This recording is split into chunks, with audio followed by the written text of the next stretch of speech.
Hey guys, Coach Jason. Hope you're doing well. I want to talk about self-care for runners, and just in running in general, and maybe give you some different perspectives from my experience over, the last 20 plus years as a former competitive runner, and a coach of the last 20 years, and things that I've learned, and just a little bit of a different perspective, because I think self-care for runners has a lot of different meanings and interpretations, and people have different perspectives. So I want to give you mine. Running, in my opinion, is self-care in its own right. It's self-care itself. You're doing something to improve your health, right, to your mental and your physical health and your cardiovascular health. So in its own right, it's self-care. But with regards to a little bit more specificity in running, I want to go over 8 things that I think are really important when it comes to running, and some things that you may or may not have thought about, or just think about a little differently. So with that, I wanted the first one.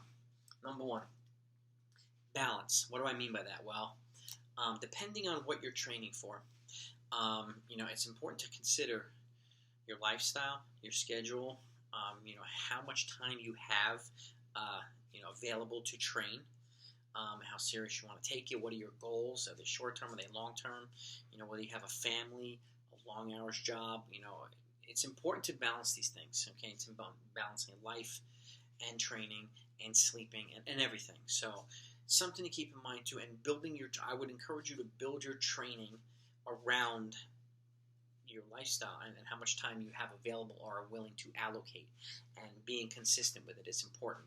Okay, and I do recommend, if you're willing to, is to just speak with a coach who might be able to help you guide or set up your training in a way that'll work for you, or some other folks that might have some good insights in terms of running. Because the more effective, the more efficient you are in terms of setting up your training based on your life and your availability and your willingness to kind of make it work, the better off you're going to be. So if you do that early on, the better off you're going to be. So it's important to have balance. And again, training, sleeping, nutrition, with strength training, flexibility, a lot of things. Okay, and not forgetting to live your life too. Okay. Number 2, and again, this is it's kind of an oxymoron, because as a coach, you generally want your athletes to be completely laser focused on what they're doing, and most of them are, particularly in high school and college, because the focus is a little bit different in terms of running at a higher level, getting a scholarship, and so on and so forth. So the responsibilities are different, but for folks that are not in school, it's important to balance things. Okay. Number 2, progression. Okay. This one is underrated. This one is ignored a lot by folks. Specifically, more is not always better. And I've seen this happen plenty of times working with athletes. Is they start running well, and things are going well, they're improving, and all of a sudden they want to do a lot more, and go a lot harder and a lot more. And sometimes they're not ready for it. Actually, a lot of times they're not ready for it. Sometimes folks are like, you're running 40, 50 miles a week right now. Well, these guys are running 70 or 80. I want to run what they're running, and so I can get there. Just because you run that much doesn't mean you're going to get there right now. Okay, it's important to let yourself gradually progress over the weeks, months, years. Okay, that applies to everybody, whether you're in school or not. Okay, just because if you ran a 4-hour marathon, and you have a couple of people who are running 3:20 and 3:15, and that's kind of your next goal. It's an ambitious goal, but depending on what you're doing, it could also be pretty realistic.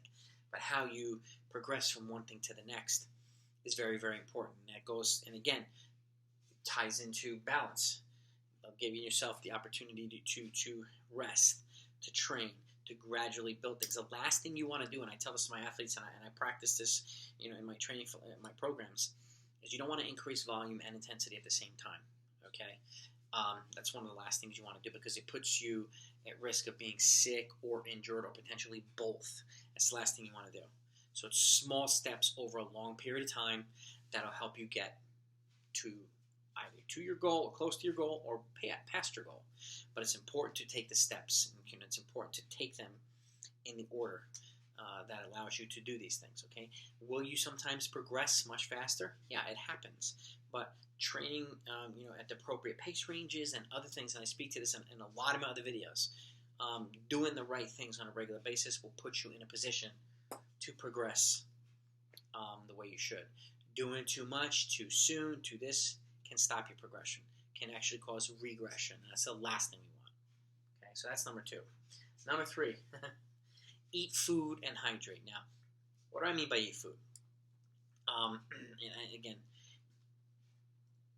think about it this way. This is what I tell all my athletes, and from a practical standpoint. If you go to the supermarket, okay, and let's just say this is the supermarket, and you got your dairy, your cheeses, your fruits, your proteins, right, your vegetables.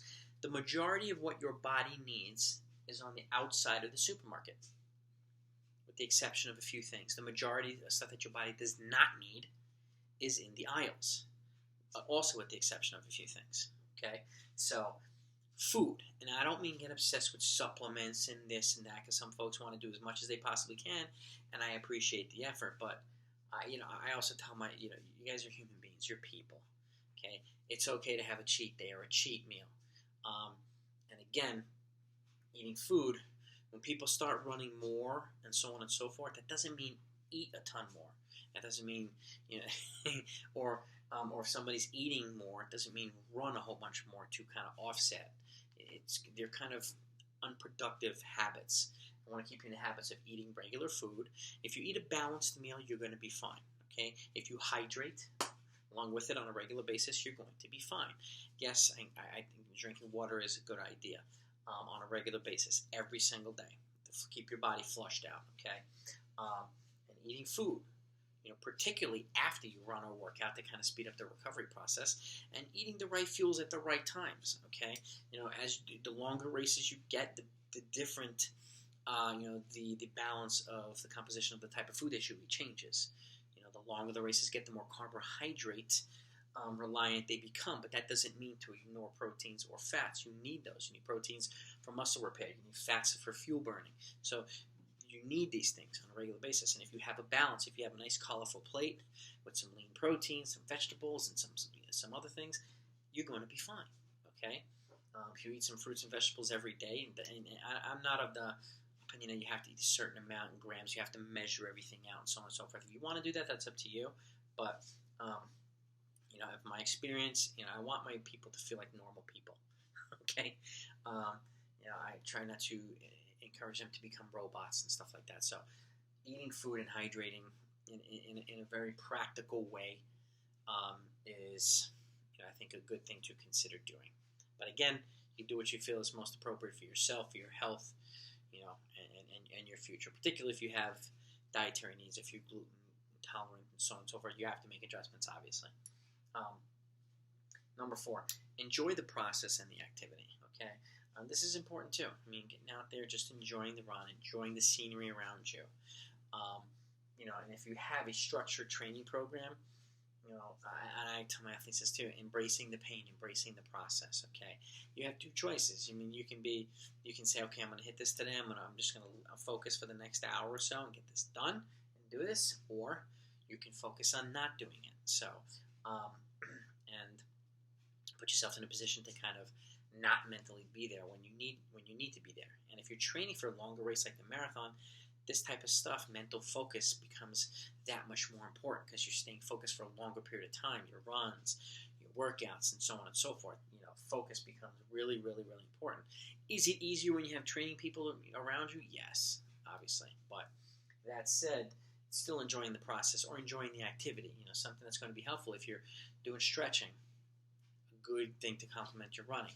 Hydrating, a good thing to complement your running. A little bit of functional strength training, good thing to complement your running. Okay, core work, same thing. They all complement each other. And if you can learn how to enjoy these things, you will enjoy a cheat day or a cheat meal that much more. So it's all about balance. Okay, it goes back to this. And it's good, healthy activity, running, getting fast, and if you do the work, the times that you really, really run fast and when you least expect it are going to be that much more enjoyable. It's just going to be that much more satisfying. Okay, so enjoy the process, enjoy the activity, embrace the process, embrace the pain, embrace the suffering. If you do it during the week, then you can make other people suffer in the race. Okay, that's the way I look at it too. Number 5, the clock or the run or the workout does not define you. Okay, we all have off days. Okay, there's also days where you don't really need to Um, just go out and do a workout by feel. 3-minute efforts instead of 1,000-meter runs, right? 2-minute efforts instead of 600-meter runs. 5-minute efforts instead of mile repeats. Okay. Sometimes running by feel and just getting in tune with your body and your environment is a good thing too. Not being obsessed about, okay, I didn't hit the splits, I was off here, I was off there. It doesn't define you, whether it be an off day or it could be the weather's terrible or it's a hilly course, something where it happens that you don't expect to. Sometimes you got to go to the bathroom in the middle of a workout. It happens. It's happened to me a boatload of times when I was running competitively.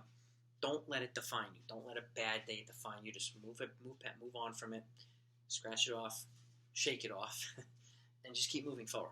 Okay. The same thing applies to a workout, a run. That's where at least one run a week.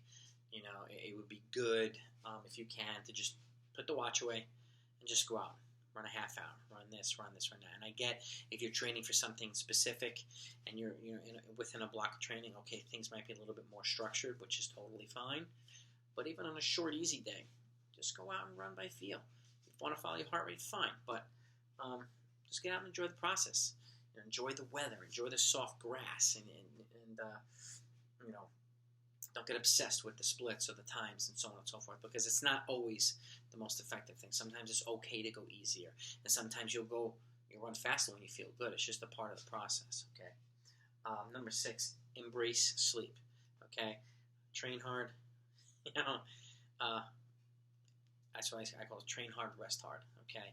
The more sleep you get, the more sleep you give yourself. This goes to balance as well and progression. The better off you're going to be on the back end. Okay. The more volume you do, the more you should, rest should be embraced. A good night's sleep, 7 to 8 hours, if you can get it, is great. If you can get a nap during the day, obviously it's much more difficult to do when we have jobs and families and blah blah blah. But even if you have a good night's sleep, if you make sure you have a good night's sleep, you're gonna feel a heck of a lot better throughout the week and throughout a long training block.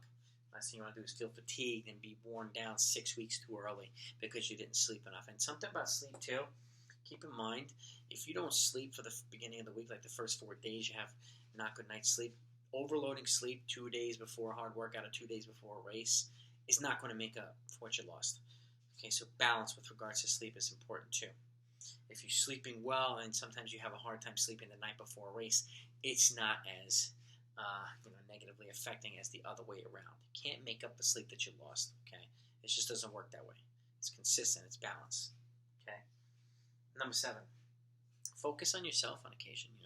Doing this for you. You're doing this because you enjoy it. Sometimes there's obviously pressure if you're on a team, and folks are holding each other accountable. I get it.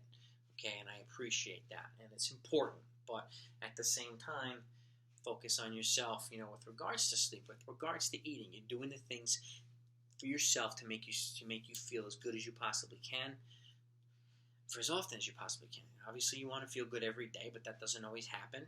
But focusing on yourself, whether it be giving yourself an hour a day to just veg out or watch a movie or a show, whatever it is, read a book.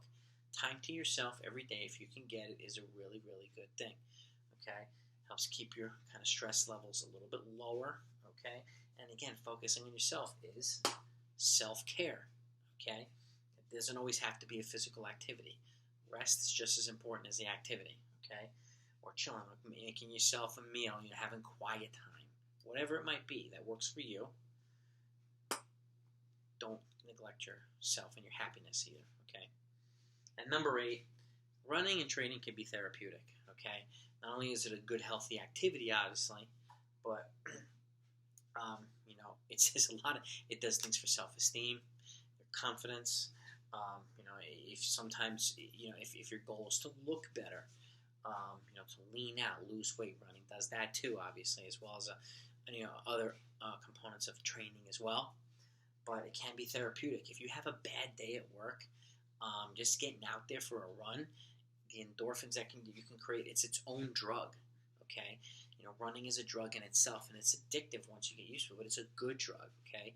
And again, you can get out, from a bad day at work or a stressful day, you just had a bad, phone call or whatever it might be. Getting out there for a run, can help make you feel better. Sometimes it's an angry run. That's okay. Okay, but if you get out there and just give yourself an opportunity to breathe in some air, to get your heart rate up, to give yourself a little bit of fitness, for the day, there's therapy right there. And it can go a long way towards helping you feel better. And again, you have a long day, you have a nice good run, a nice good meal, and you can give yourself a nice good night's sleep too. Sometimes the sequential component is it just happens by default. But these are the 8 things that I think are come to mind on a regular basis for me with regards to self-care. As a coach and as a former athlete, I don't run as much as I did before. Obviously, I'm heavy into martial arts, but the rest component is still there too. I also have 2 young daughters, so they keep me occupied and busy all the time. So I have to get to sleep, and I have to rest too, as well as getting my training in and so on and so forth, as well as working with the other athletes, the dozens of athletes that I coach too, making sure that their programs are set up in a way that is best for them. Okay, and that's where the individualized component. My self-care might not be your self-care, and vice versa. Your self-care might not be his or her self-care. Okay, what's best for you? And that's where I kind of look at these and I say, okay, how does this apply to me? How does this make my life better? How does this make my life easier? I think this, looking at these or some of these, maybe even one of them might help make your training better or your life better. Okay, improve the quality of life. That's what it's here for. Okay, and that's my self-care kind of philosophy in terms of running. There's obviously a lot of other things too that are important, but these particular ones kind of work in symphony with each other, particularly to help improve your performance. So if you enjoyed this, please hit the thumbs up. If you like good running content, if you want to see comprehensive training programs from all levels, make sure you subscribe to the channel. Okay, take a look at the description down below. I always have a bunch of videos there, but I have 100 plus videos up already. And if there's something that I haven't put and you want me to put in terms of a training video, let me know in the comments down below. And if you do subscribe, let me know in the comments down below so I could thank you for it. I appreciate your support either way. I want to continue growing this channel. Okay, I want to make this into one of the best running channels out there. Okay, and again, hit the bell next to the subscribe button if you do subscribe so you don't miss the new videos I'll be putting out moving forward. And I'm going to continue putting out 1 to 2 videos every week, okay, for your enjoyment and your education and so on. And again, I learn from you folks as much as you learn from me. So I appreciate your time. Be safe out there. Look out for each other. Talk to you next time.